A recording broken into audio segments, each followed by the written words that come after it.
Halo MP Nation, selamat datang pada HSM Meeting periode bulan April 2026. Pada HSM Meeting bulan ini, kami akan menjelaskan materi tentang hieradisi dan JSA dalam aktivitas harian. Dalam aktivitas kerja sehari-hari, baik di kantor, klinik, maupun di site, kita sering melakukan berbagai pekerjaan yang terlihat rutin dan aman. Namun, tanpa kita sadari, aktivitas tersebut tetap memiliki potensi bahaya, baik dari lingkungan kerja, alat yang digunakan, maupun cara kita bekerja. Jika potensi bahaya ini tidak dikenali sejak awal, maka dapat meningkatkan resiko terjadinya kecelakaan kerja, cedera, maupun penyakit akibat kerja. Melalui HSM Meeting ini, diharapkan MP Nation semua dapat meningkatkan pemahaman tentang pentingnya hieradisi dan JSA dan mampu mengenali bahaya serta risiko dalam pekerjaan sehari-hari, serta menerapkan pengendalian yang tepat agar kita dapat bekerja dengan lebih aman, terencana, dan produktif. Untuk memahami materi ini dengan lebih terstruktur, mari kita lihat terlebih dahulu outline yang akan kita bahas kali ini. Meliputi yang pertama, definisi dan perbedaan antara hieradisi dan JSA. Yang kedua, bagaimana menyusun hieradisi. Yang ketiga, jenis-jenis bahaya di tempat kerja. Yang keempat, hierarchy of control. Yang kelima, bagaimana menyusun JSA. Dan yang keenam, akan ada pemaparan lesson learned dari tim HSE. MP Nation semua, sebenarnya apa itu hieradisi? Hieradisi merupakan kepanjangan dari Hazard Identification, Risk Assessment, and Determining Control.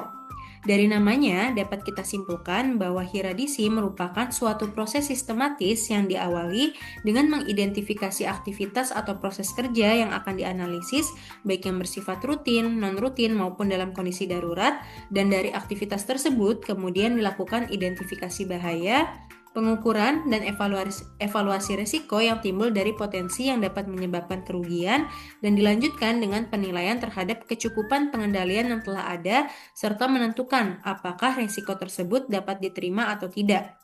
Secara keseluruhan, hieradisi mencakup proses untuk mengenali aktivitas kerja, mengidentifikasi bahaya, menilai tingkat risiko, dan menentukan pengendalian yang tepat, sekaligus membantu organisasi dalam mengidentifikasi risiko dan peluang guna meningkatkan kinerja keselamatan, kesehatan kerja, serta efektivitas operasional. Hieradisi bukan hanya sebuah dokumen, tapi merupakan alat untuk mencegah kecelakaan sebelum terjadi, mengurangi resiko kerja sehari-hari, menentukan prioritas pengendalian bahaya, dan mendukung target serta program K3 perusahaan. Tanpa hieradisi, bisa jadi kita bekerja dengan asumsi aman, dan dengan adanya hieradisi, artinya kita bekerja dengan perencanaan yang aman. Berikut merupakan contoh dokumen hieradisi Medica Plaza, di mana di sini terdapat proses aktivitas, lalu ada bahayanya apa saja, dan kita lakukan penilaian risiko awal, lalu kita menentukan kontrol apa saja yang harus dilakukan yang sudah diterapkan, lalu kita menilai kembali risiko akhir setelah tindakan pengendalian itu dilakukan. Dalam beberapa case, kita akan mencantumkan resiko terkait organisasi dan operasional serta peluang terkait organisasi, khususnya untuk resiko-resiko yang tinggi. Berikut ini merupakan contoh hieradisi di mana dengan proses identifikasi bahaya, menilai resiko, hingga menentukan tindakan pengendalian dapat membantu kita untuk memahami setiap tahapan pekerjaan dan potensi bahayanya, mengenali resiko lebih awal sebelum terjadi insiden, mengurangi bahkan menghilangkan potensi kecelakaan, dan meningkatkan efisiensi kerja, serta kita bisa memilih nih alat kerja mana yang lebih aman dan sesuai. Lalu sebagian dari kita pernah atau mungkin sering mendengar istilah JSA. Nah, apa itu JSA? JSA atau kepanjangan dari Job Safety Analysis adalah metode untuk mengidentifikasi bahaya dalam lingkungan atau kondisi kerja, serta sebagai bentuk pengendalian dan pencegahan guna menghindari penyakit maupun kecelakaan kerja yang dapat timbul dari suatu pekerjaan. Dengan adanya JSA, harapannya dapat yang pertama memberikan pelatihan individu terkait keselamatan dan prosedur kerja yang efisien, Lalu meningkatkan komunikasi dan interaksi keselamatan antar pekerja. Yang ketiga, menjadi dasar dalam pelaksanaan observasi keselamatan kerja. Yang keempat, dapat membantu kita dalam penugasan pekerjaan kepada pekerja baru. Dan yang terakhir, dapat memberikan instruksi sebelum pekerjaan dimulai atau pre-job instruction agar pekerjaan dilakukan dengan aman. Nah, berikut ini merupakan contoh JSA dari pekerjaan pemasangan CCTV dan penarikan kabel. Pada JSA tercantum langkah pekerjaan dasar, lalu potensi bahayanya, dan tindakan apa saja untuk mengurangi potensi bahaya tersebut. Empination, sekilas Hiradisi dan JSA terlihat mirip, namun sebenarnya berbeda. Untuk lebih jelasnya, berikut adalah perbedaan antara Hiradisi dan JSA. Pertama, dari sisi fokus analisis. Hiradisi digunakan untuk mengevaluasi berbagai potensi bahaya dalam satu sistem kerja secara keseluruhan. Jadi, kita melihat gambaran besar dari suatu aktivitas atau lingkungan kerja. Sedangkan JSA lebih fokus pada analisis setiap langkah kerja secara detail, dari awal hingga akhir. Tentunya JSA cocok untuk pekerjaan yang spesifik. Selanjutnya dari pendekatan yang digunakan. Hiradisi menggunakan pendekatan berbasis resiko yang mencakup identifikasi bahaya, penilaian resiko, hingga penentuan pengendalian. Sementara JSA menggunakan pendekatan berbasis aktivitas, yaitu memecah pekerjaan menjadi langkah-langkah untuk dianalisis satu persatu. Kemudian, dari tujuan penggunaannya, Hiradisi digunakan untuk mengelola dan mengendalikan risiko secara keseluruhan dalam suatu sistem atau lingkungan kerja. Sedangkan JSA bertujuan untuk memastikan bahwa suatu pekerjaan dapat dilakukan dengan aman melalui analisis langkah kerja. Dan yang terakhir, dari waktu dan kondisi penerapan. Hiradisi dilakukan secara berkala sebagai bagian dari evaluasi dalam sistem manajemen K3. Dan dalam prosedur Medica Plaza, Hiradisi itu sendiri akan direview setidaknya 1 tahun sekali dan ketika terdapat insiden yang terjadi dan bahayanya belum tercapture dalam Hiradisi. Sementara JSA diterapkan sebelum pekerjaan dimulai, terutama pada pekerjaan yang beresiko tinggi atau jarang dilakukan. JSA di Medica Plaza biasanya disusun sebelum pekerjaan perbaikan sarana atau prasarana oleh vendor dengan resiko tinggi dilakukan di area kerja Medica Plaza. Nah, apabila JSA dari pekerjaan tersebut sudah disusun, maka akan dilanjutkan dengan penerbitan izin kerja atau work permit. Jadi dapat disimpulkan bahwa Hiradisi membantu kita melihat resiko secara umum, sedangkan JSA membantu kita bekerja dengan aman secara lebih detail. Setelah memahami perbedaan, selanjutnya kita akan membahas bagaimana cara menyusun Hiradisi secara sistematis. Penyusunan Hiradisi dimulai dari menentukan aktivitas atau proses kerja yang akan dianalisis. Aktivitas ini bisa berupa pekerjaan rutin, non-rutin, maupun kondisi darurat. Aktivitas rutin adalah aktivitas yang dilakukan sehari-hari atau terencana, misalnya pemeriksaan pasien bagi operasional medical center dan clinic site. Lalu ada juga inspeksi K3L bagi tim HSE. Ada juga mencari vendor untuk suplai barang dan jasa bagi tim procurement. Lalu, aktivitas non-rutin adalah aktivitas yang tidak terencana atau insidental, misalnya renovasi atau perluasan area kerja oleh tim GA, lalu bekerja sebagai standby dokter di kantor klien oleh tim medset yang ada di head office. Sedangkan untuk emergency itu adalah aktivitas terkait kondisi darurat seperti mass casualty ataupun emergency case seperti henti jantung. Pada tahap ini penting untuk memahami secara jelas siapa yang terlibat, di mana pekerjaan dilakukan, serta bagaimana proses kerja berlangsung, sehingga analisis yang dilakukan tidak terlalu umum dan benar-benar sesuai kondisi lapangan. Setelah aktivitas ditentukan, langkah berikutnya adalah mengidentifikasi seluruh potensi bahaya yang mungkin muncul. Mari kita refresh kembali pengetahuan kita tentang jenis-jenis bahaya di tempat kerja. Yang pertama ada bahaya fisik, yaitu bahaya yang berasal dari kondisi lingkungan kerja seperti suhu lingkungan yang ekstrim, pencahayaan yang buruk, kebisingan, dan radiasi. Kedua, bahaya biologis, yaitu bahaya yang berasal dari makhluk hidup atau mikroorganisme seperti bakteri, virus, serta darah dan cairan tubuh manusia yang bersifat infeksius. Ketiga, ada bahaya kimia, yaitu bahaya yang berasal dari bahan kimia berbahaya. Misalnya jika di area klinik itu ada disinfektan, obat-obatan tertentu, gas atau uap kimia. Keempat, bahaya ergonomi, yaitu bahaya yang berasal dari posisi kerja dan aktivitas berulang. Misalnya duduk terlalu lama atau melakukan pengangkatan beban yang tidak tepat.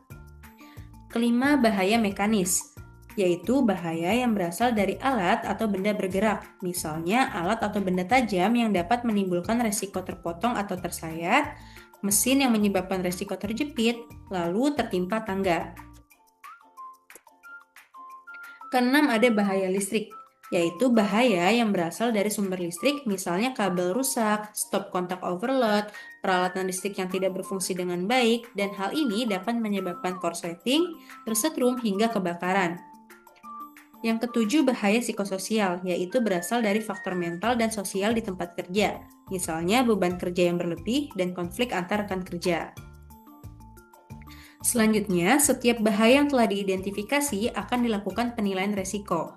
Penilaian ini bertujuan untuk mengetahui seberapa besar tingkat resiko yang ditimbulkan dengan mempertimbangkan dua aspek utama, yaitu kemungkinan terjadinya atau probability dan tingkat keparahan dampak atau consequence. Berikut adalah standar penilaian probability dan consequence sesuai prosedur Medica Plaza. Yang pertama berkaitan dengan probability.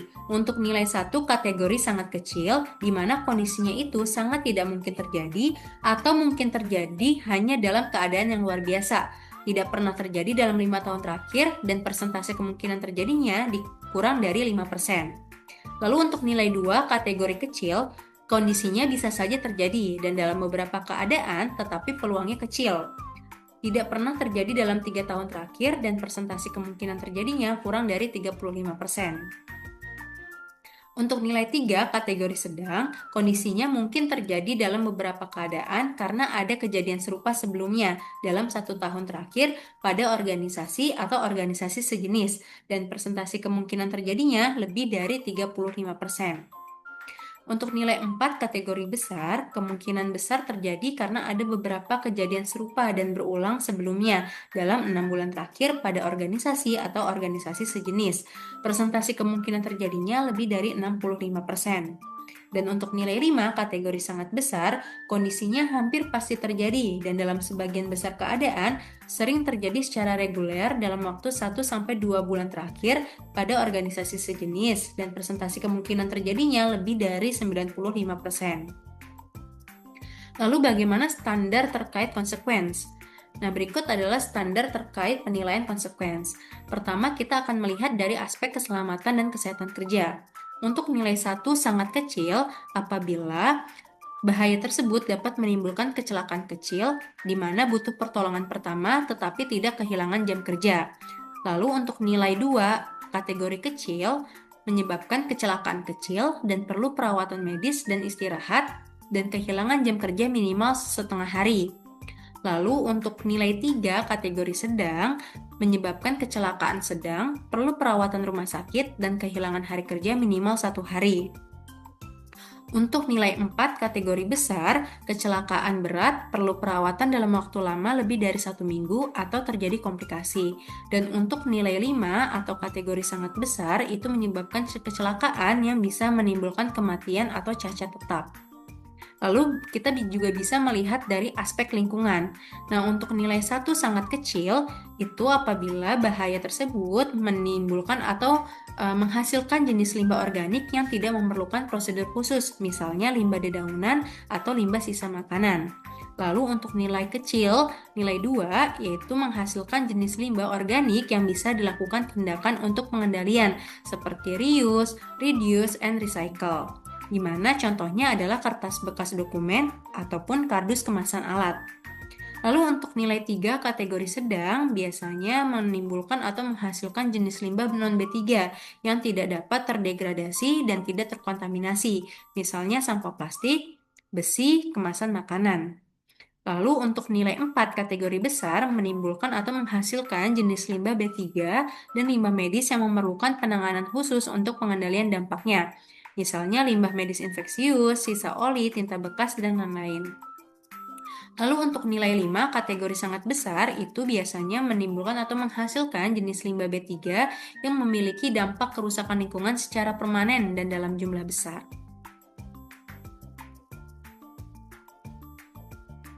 Nah, berikut adalah rumus perhitungan nilai resiko, yaitu probability dikali dengan consequence. Hasil dari penilaian ini biasanya dikategorikan menjadi resiko rendah, yaitu yang berwarna hijau, resiko sedang yang berwarna kuning, dan resiko tinggi yang berwarna merah. Resiko dengan tingkat tinggi harus menjadi prioritas utama untuk dikendalikan, karena memiliki potensi dampak yang lebih serius. Setelah tingkat resiko diketahui, langkah berikutnya adalah menentukan tindakan pengendalian. Penentuan pengendalian dilakukan dengan mengacu pada prinsip hierarchy of control, yaitu dimulai dari pengendalian yang paling efektif hingga yang paling dasar. Yang pertama ada eliminasi. Eliminasi adalah upaya menghilangkan bahaya sepenuhnya di tempat kerja. Hal ini dapat dilakukan dengan mengubah proses kerja sehingga tidak lagi menggunakan bahan kimia beracun, benda berat, atau alat tajam contohnya. Eliminasi merupakan metode paling efektif karena tidak ada paparan sama sekali terhadap pekerja. Sebagai contoh, yang pertama pembuangan peralatan rusak. Jadi kita harus segera membuang peralatan medis yang sudah tidak layak pakai dan rusak seperti tempat tidur pasien yang goyang untuk mencegah bahaya fisik terjadi. Lalu contoh kedua, pembersihan tempahan cairan tubuh. Kita harus segera melakukan dekontaminasi dan pembersihan total setelah terjadi tumpahan darah atau cairan tubuh pasien, sehingga bahaya biologis atau infeksius itu di area tersebut hilang. Atau kita bisa juga mengambil contoh terkait jarum suntik bekas yang dapat beresiko menyebabkan infeksi kepada pekerja apabila tertusuk atau dikenal dengan needle stick injury. Maka, eliminasi dapat dilakukan dengan menghilangkan penggunaan jarum jika memungkinkan. Namun, sayangnya dalam operasional klinik, bahaya ini tidak dapat dieliminasi. Maka selanjutnya ada pengendalian dengan cara substitusi. Nah, substitusi adalah mengganti sumber bahaya dengan alternatif yang lebih aman. Dalam melakukan substitusi, penting untuk yang pertama, membandingkan resiko baru dengan resiko sebelumnya. Yang kedua, memastikan tidak muncul bahaya baru. Dan yang ketiga, mempertimbangkan interaksi dengan bahan lain di tempat kerja. Nah, substitusi yang baik itu mengurangi resiko tanpa menambah bahaya baru.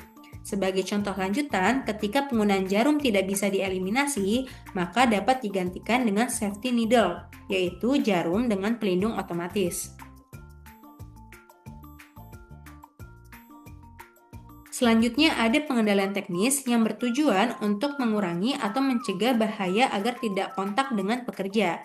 Ciri pengendalian teknik yang efektif adalah yang pertama, sudah menjadi bagian dari desain alat, menghilangkan atau mengisolasi bahaya dari sumbernya, tidak mudah diubah oleh pengguna, tidak memerlukan banyak tindakan dari pekerja, dan tidak mengganggu proses kerja. Sebagai contoh, dapat menyediakan safety box atau shape container untuk tempat pembuangan khusus jarum. Selanjutnya ada pengendalian administratif, yaitu pengaturan cara kerja untuk mengurangi paparan bahaya. Pada pengendalian ini, fokusnya pada perilaku dan sistem kerja. Contohnya, membuat SOP terkait ketentuan tidak boleh menutup kembali jarum yang telah digunakan atau recapping. Membuat poster reminder yang dipasang di dalam ruangan pemeriksaan, serta pelatihan bagaimana menangani benda tajam. Dan yang paling terakhir adalah penggunaan APD. Penggunaan APD ini dilakukan untuk meminimalkan paparan terhadap bahaya, misalnya menggunakan sarung tangan medis saat menyuntik. APD adalah lapisan terakhir perlindungan, bukan yang utama. Apabila dilihat pada gambar berikut, semakin ke atas pengendalian maka semakin efektif untuk melindungi pekerja. Setelah pengendalian diterapkan, perlu dilakukan evaluasi terhadap resiko sisa atau resiko akhir untuk memastikan bahwa resiko yang tersisa sudah berada pada tingkat yang dapat diterima. Jika masih terdapat resiko yang tinggi, maka perlu dilakukan penambahan atau perbaikan pengendalian. Tahap ini penting untuk memastikan bahwa tindakan yang diambil benar-benar efektif dalam mengurangi resiko. Jika dilihat pada gambar, tingkat resiko akhir menurun dari resiko awal apabila dilakukan tindakan pengendalian.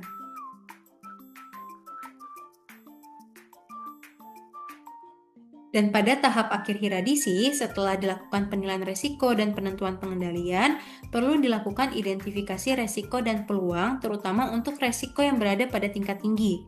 Pada kondisi ini, risk owner bertanggung jawab untuk mengkaji lebih lanjut dampak resiko tersebut terhadap aspek organisasi dan operasional. Tidak hanya berfokus pada potensi kerugian, tetapi juga harus melihat adanya peluang perbaikan yang dapat diambil dari kondisi tersebut. Peluang yang teridentifikasi dapat berupa peningkatan proses kerja.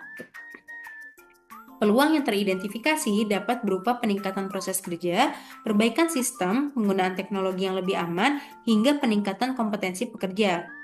Selanjutnya, peluang ini dapat dimanfaatkan sebagai bagian dari tindakan atau rencana mitigasi, sehingga tidak hanya menurunkan tingkat resiko, tetapi juga memberikan nilai tambah bagi peningkatan kinerja, keselamatan, dan operasional secara keseluruhan. Nah, berikut adalah contoh dari resiko terhadap organisasi dan operasional yang ditambahkan atau dicantumkan pada beberapa bahaya dalam operasional di medical site. Karena resiko akhirnya itu masih dalam kategori medium menuju tinggi, yaitu di nilai 10 dan 6.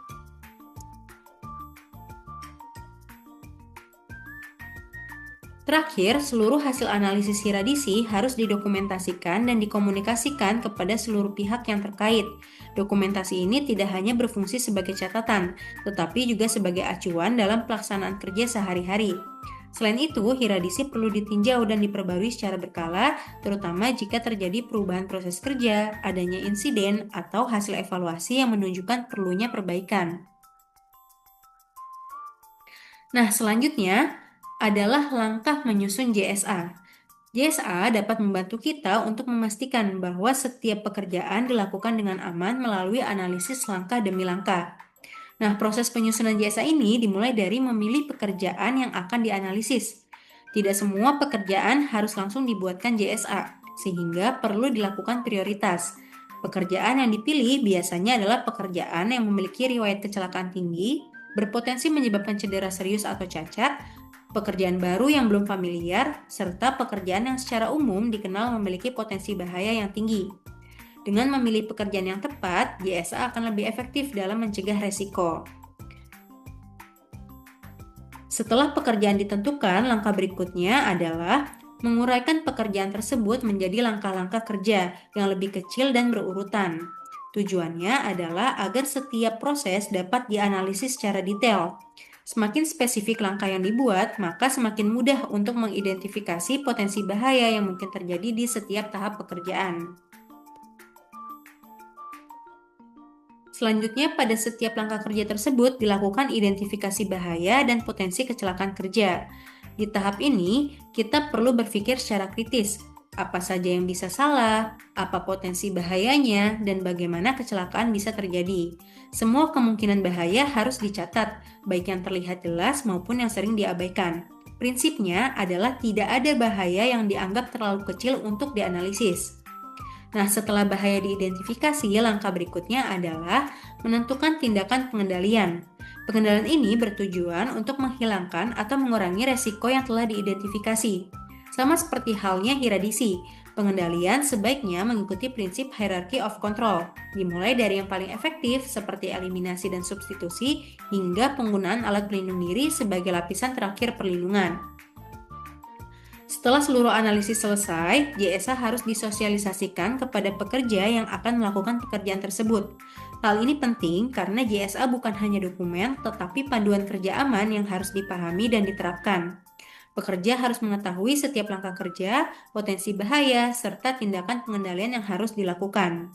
Terakhir, dokumen JSA harus disampaikan sebelum pekerjaan dimulai, atau yang sering disebut sebagai pre-job briefing. Tujuannya adalah memastikan bahwa semua pekerja memiliki pemahaman yang sama terkait risiko dan cara kerja yang aman sebelum pekerjaan dilakukan. Baik Empination semua, terakhir kita akan masuk ke bagian sesi lesson learn terkait insiden yang menimpa karyawan Medica Plaza. Pada kesempatan ini akan dijelaskan secara ringkas tips berkendara aman saat bekerja shift dan bagaimana cara menjaga kesehatan bagi pekerja shift. Seperti yang kita ketahui, bahaya yang berpotensi terjadi saat bekerja shift meliputi kelelahan atau fatigue, mengantuk, microsleep, gangguan penglihatan, dan penurunan konsentrasi, yang mana bahaya tersebut dapat menyebabkan refleks lambat, hilang kontrol, dan kecelakaan. Lalu, apa yang bisa kita lakukan untuk mencegahnya? Sebelum mulai berkendara, hal pertama yang harus dipastikan adalah kondisi tubuh kita. Pastikan tubuh dalam kondisi cukup fit dan tidak terlalu lelah atau mengantuk. Jika merasa lelah setelah bekerja, sebaiknya tidak langsung pulang, tetapi beristirahat terlebih dahulu selama kurang lebih 15 hingga 30 menit untuk memulihkan kondisi tubuh. Apabila kondisi tubuh benar-benar tidak memungkinkan untuk mengemudi, jangan dipaksakan. Pertimbangkan untuk menggunakan alternatif transportasi yang lebih aman seperti transportasi umum atau taksi.